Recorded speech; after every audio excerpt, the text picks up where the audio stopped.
So ayan guys, check engine light diagnose po tayo. Dinala po ng customer dahil nanginginig ang makina, malakas ang vibration. So unang-unang gagawin, i-scan po yung code para malaman kung anong dahilan. So nung nakita ko po may random misfire po, and meron din po siyang leak sa evaporative system. So ayan po, tinanggal ang cover. Mag-i-smoke test po tayo. Lalagay natin ng smoke test sa port ng evaporative system. At ayan na nga po, nakita kaagad kung saan nanggagaling yung leak.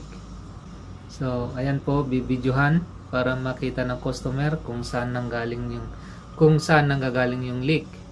Yan po, mabisang pang-diagnose po ang smoke test pag ganyan may leak sa evaporative system.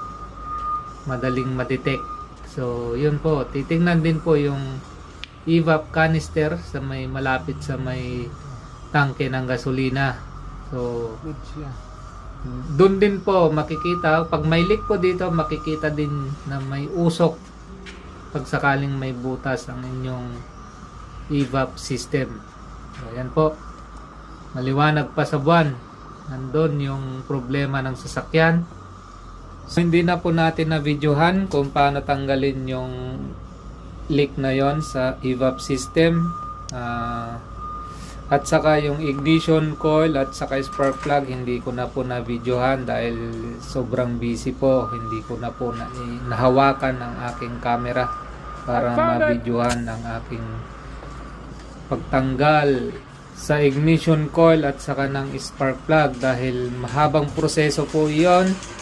May nakaharang po na manifold dun sa isang bank ng makina. So V6 po siya. So yung kabilang side po ng makina, yung tatlong spark plug at saka coil ay natabunan po ng manifold.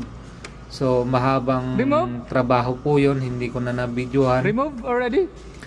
Pero yun po, awa ng Diyos, gumanda naman ang takbo ng sasakyan at ma-happy naman ang customer dun sa naging resulta ng kanyang pagpapagawa sa amin ng kanilang sasakyan. So yun po, salamat po sa panonood at pakikinig dito sa aking munting vlog.